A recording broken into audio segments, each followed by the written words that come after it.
What is going on, guys? Welcome back to the channel. You are watching Gunplay TV, and today on the channel we've got, as we can see on the table here, the folding backup iron sight set, front and rear, from the guys at Geissele Automatics. So before I go any further, I'm going to ask that you pause this video now, scroll down, take a look for that subscribe button, and once you've found it, go ahead and give that a click for me. I do appreciate it. And without further ado, let's get straight into it. Reach for the sky.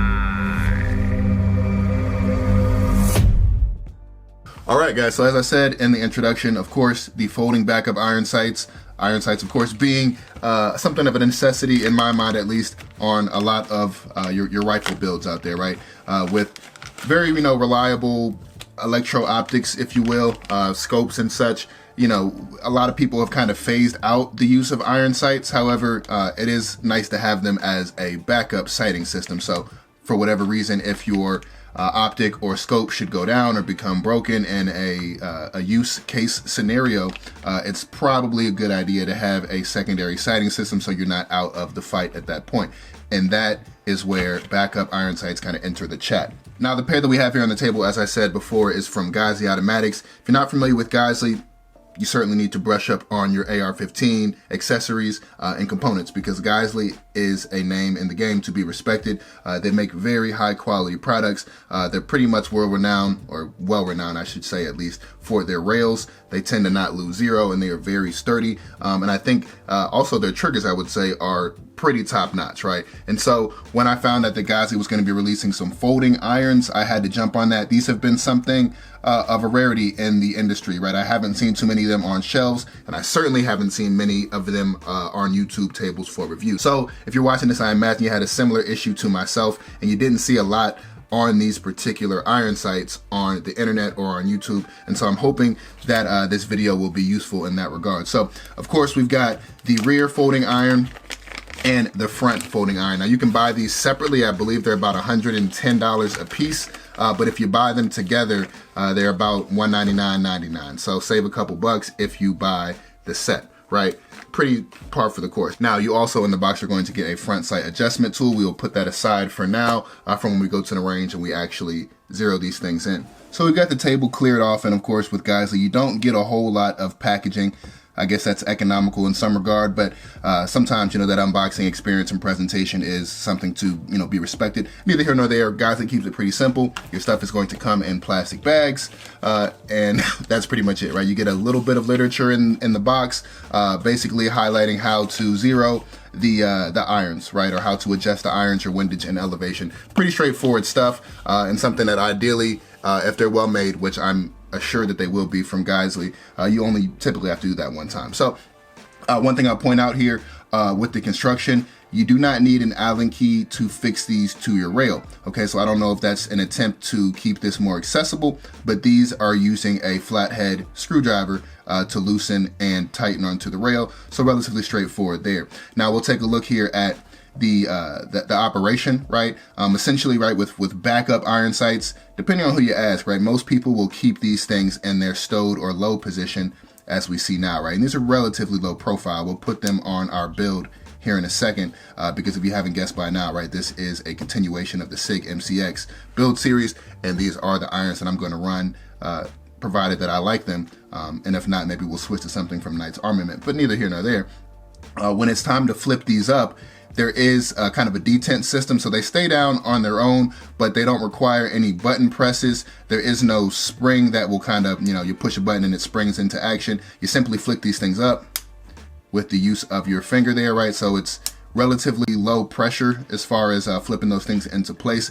And once they're in place, they are locked in, right?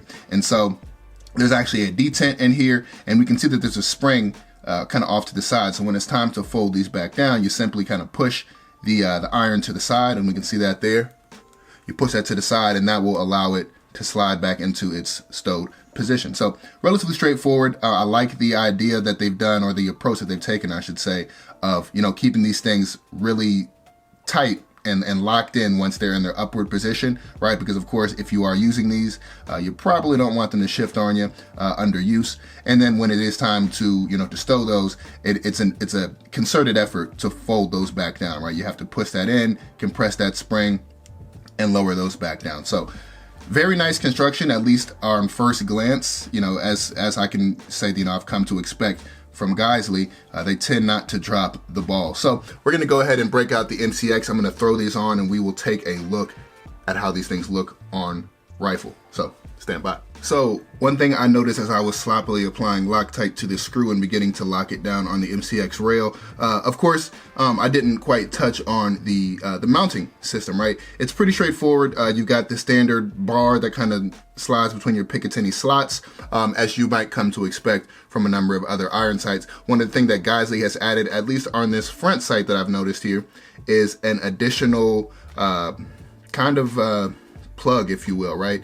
And this kind of also indexes into one of your Picatinny slots once you've got this on the rail, I imagine, to help prevent any wiggle that you might have on your rail, maybe if it's slightly out of spec. So that's something else that's nice to see there. You know, a lot of other manufacturers either might skip on that or take a different approach, but certainly something that I like to see an additional level of security and lockdown, if you will, on that rail. So something I thought I'd call out. All right, guys, and we are back, and we've got the Geissele backup iron sights installed on the MCX, and I think that they look pretty good. Now, they aren't the lowest profile sights. In fact, Bro, who actually makes my my light mount here and my optic mount, if you haven't seen the videos on those, please look back into the MTX build series playlist and take a look at those. In fact, I'll put a card up at the top.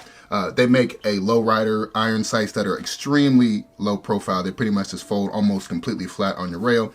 Something else that I looked at, but I decided to go with Geissele in this instance, and I'm relatively happy. So, as we can see, right, they lay pretty flat on the rail, again, pretty low profile, and you know, the installation is relatively straightforward. If you don't know how to install irons, well, unfortunately, I'm not going to go through that in this video, but you simply slap them on the rail, make sure that they're pushed far forward against their Picatinny slot, and you know, you lock them down. And once they're in there, you can flip those things up, and you're in the game. Now, there are a number of different trains of thoughts as far as how to install your front sight. Some people like to flip that up from this side. I decided for this particular build that I wanted to conserve as much of the rail space as possible, and so I've got my front sight kind of hanging out over the rail, and with these kind of protective ears that Geissele has installed, kind of protecting and shrouding that front sight, I'm not too worried about getting that thing bumped up out there. But I do think that, one, it looks a little cooler in my opinion, but again, it does help to preserve some rail space, which would otherwise be taken up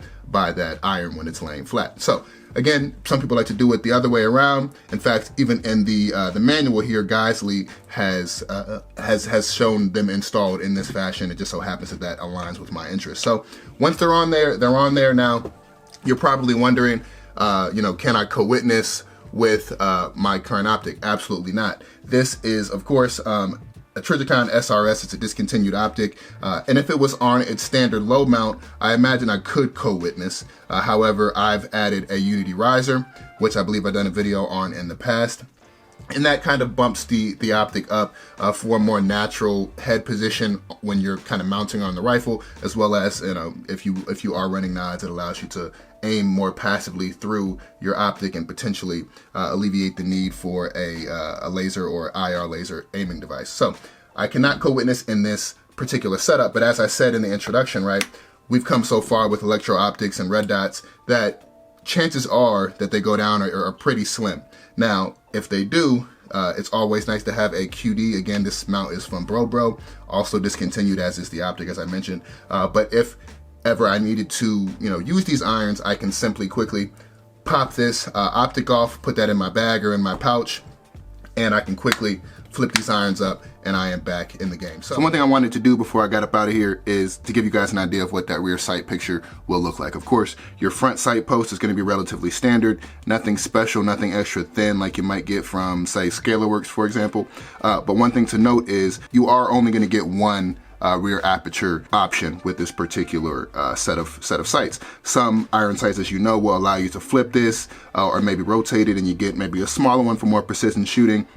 This is more of a general purpose rear aperture. Again, not an issue. I'm very happy with the setup and the build quality. And again, they are backup sights. So I wouldn't stress too heavily on whether or not you're getting all of the aperture options, because ideally you're not going to be using these. But if you do, you are going to want one, or a pair I should say, that are going to be well constructed and reliable. And I can say that Geissele tends to have the reputation. We'll get these things out to the range, we'll zero them, you know, over the next year, 2, 3 years, I'm going to be beating these things up and seeing how they hold up. But all in all, I expect no issues because as we can see here, right, Geissele manufactures confidence. So all in all, I am very happy. Again, these are the Geissele Automatics folding backup iron sights. If you guys have any questions about these, please go leave those things down in the comments. And of course, while you're down there, make sure that you leave a like, maybe leave a comment in response to somebody else's. And if you haven't already for whatever reason, go ahead and hit that subscribe button. As I said, I do appreciate it. Without further ado, I'm gone.